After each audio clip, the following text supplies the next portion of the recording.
Good morning, good afternoon, or good evening. Elliot here with MovieFiles, giving you all a pre-thoughts before I get into my early screening of Project Hail Mary, directed by Chris Lord and Phil Miller. We have it starring Ryan Gosling, and it is March 3rd that I'm seeing this, and this film doesn't come out to March 20th, and the embargo when you all are watching this video is March 10th. So normally I've been doing this long enough to tell when a studio puts a film out weeks in advance, that normally bodes well for some confidence here. Now, some people have seen this about a week before I'm recording this, and listen, hyperbole, masterpiece, one of the greatest science fiction films in the past decade, early runner for Best Picture next year. Listen, I'm going to be honest with you all. Everything about this film, as far as promotional stuff, trailers, TV spots, teasers, I haven't been moved. I don't know. I mean, it looks fun. I like Ryan Gosling. I like the directors. I like the space exploration, like science fiction next to horror is my two favorite genres. So it has it's checking off all the boxes, but the trailers haven't really said Best Picture, masterpiece, great science fiction, one of the best of the last decade. It just hasn't said that to me. Now, when you all see me again, I might be talking a different tune, but I am expecting it to be a good movie because, again, the directors, the talent. But is it that type of a movie? Is it that damn good? Well, I'm about to find out. In the meantime, like, share, leave your thoughts in the comments about your anticipation, your excitement. Of course, once you've seen it, we'll talk about it once I get back from my review. But listen, man, I have been proven wrong before. I've seen I don't want to say the trailers weren't bad, but they just haven't moving. But I've seen trailers that didn't really work for me, and I love the film. I've seen trailers that didn't work for me. I didn't like the film. So we're going to see if Project Hail Mary is as good as people are saying or even better. So I'll see you all on the other side with my spoiler-free review of this film.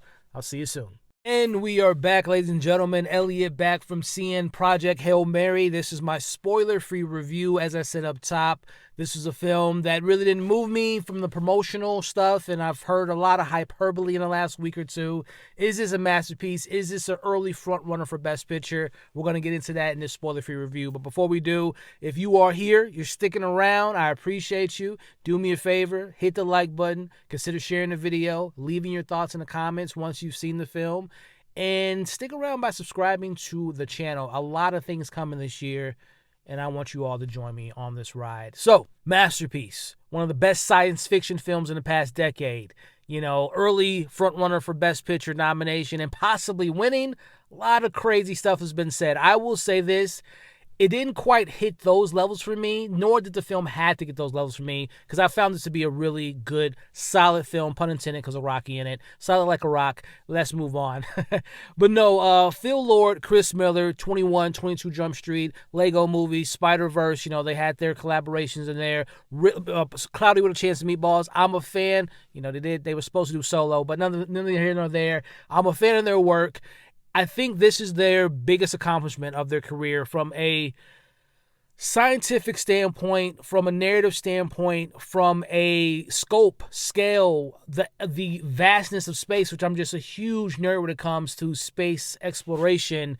What a feat. What a feat by those two collaborators. Those two, I don't know if they're best. I don't know their story. I know they work together a lot and they do it well. I wouldn't say this is my favorite film of theirs, but again, this is like, I equate this to how I felt about Christopher Nolan doing Oppenheimer, but personally, Interstellar is my favorite film. Like, I still think Christopher Nolan, his accomplishment as a director, the feats that he accomplished and what he did in Oppenheimer is his best work to date. But again, I think Interstellar is my favorite work of his. Similar where I feel about Phil Lord and Chris Miller. Like, I personally I love the 21 Jump Street movies. Those are just personal favorites of mine. But this is like a accomplishment of what they were able to do from a directional standpoint. So great job on their end. There's a little bit of criticism about their style that I'll talk about in a little bit, but overall, great direction. Ryan Gosling, such a fascinating career in regards to, a pretty boy, as far as, the optics of him. Very well-liked actor. Had a lot of charm, a lot of charisma. He's been in some good films, been in some great films, been in some bad films. But I've always liked Ryan's screen presence.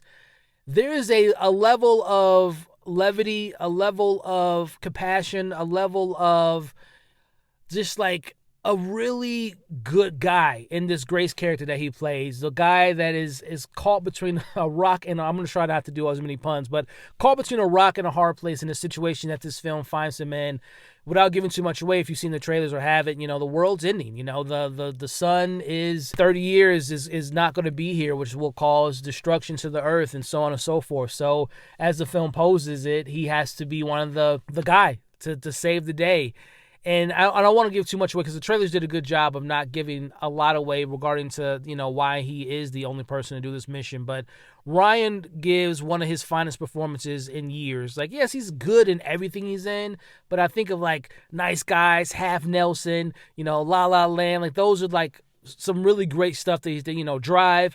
This is up there with me as far as one of his best performances of his great career. And I'm really, really happy that he has the stage to, this is him. This is a Ryan Gosling from, I don't want to say from beginning to end. There's obviously supporting characters and there's The Rock, of course, but I thought he gave an exceptional performance. Given the tone that this film plays with, given the stakes that the film offers, I thought Ryan really knocked it out of the park.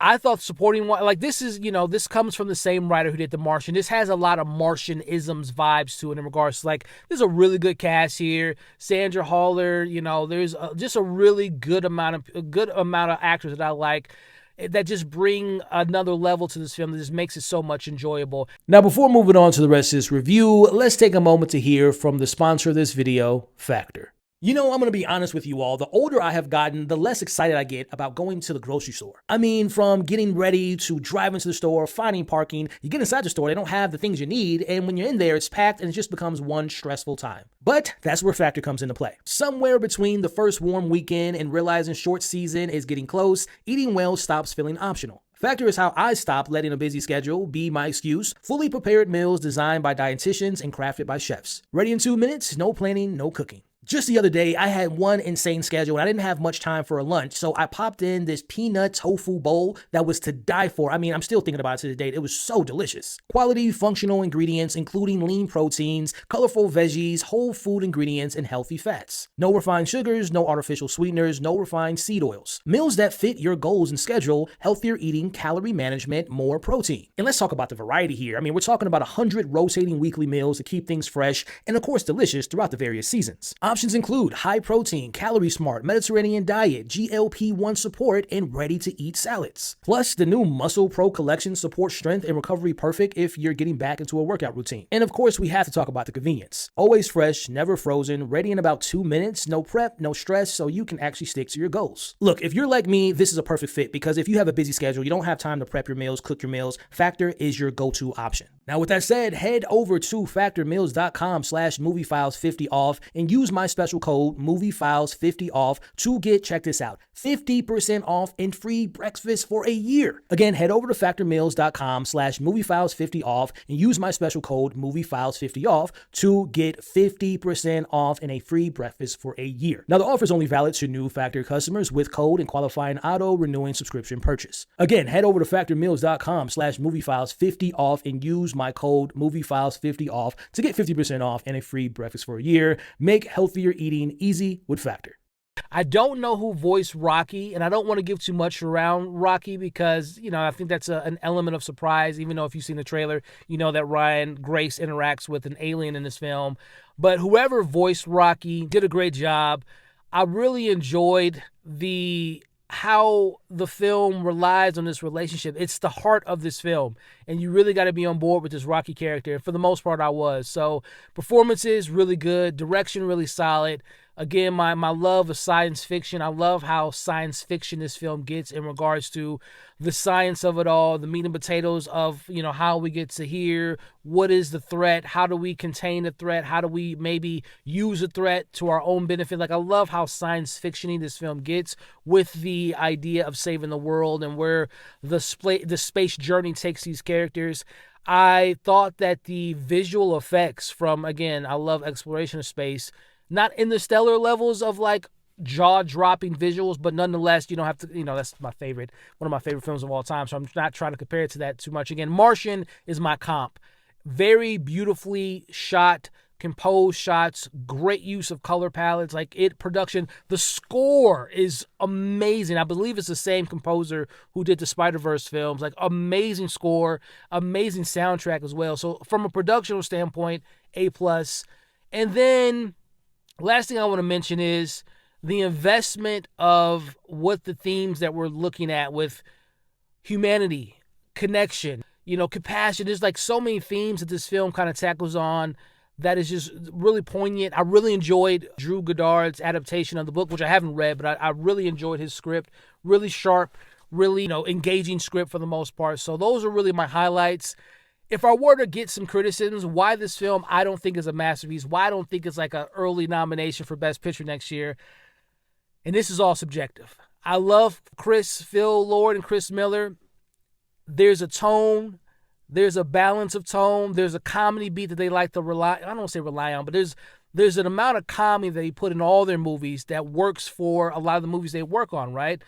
I feel like sometimes the comedy took me out of certain moments because, we're dealing with space, we're dealing with the end of the world, we're dealing with, the stakes are really high, but sometimes I feel like they would undercut some of the tension with a joke. I feel like there were some moments that could have maybe been slimmed down because they really lean on the comedy, especially when Rocky and Grace meet each other. That stuff is fun, but I'm let's move it a little bit faster. It's 2.5 hours. Plus, we were waiting for 40 minutes because our screening was kind of messed up, so that kind of added to the anticipation. All right, can we get things going? But I would say the film has a little bit of pacing issues. I feel like the jokes kind of took me out of certain moments that were meant to be taken more seriously, at least from the situation that the characters find themselves in. But outside of that, it's a really solid film, y'all. If I were to give this, again, I'm not it's nowhere near Interstellar, Arrival. I wouldn't even say, I personally like The Martian more, but it's a step under those films. So I'm going to give Project Hail Mary a solid, I'm at a really high 3.5, but I feel like a 4 gives this film enough justice. So with that said, 4 out of 5, Project Hail Mary. Definitely recommend you all check it out if you haven't bought your tickets yet.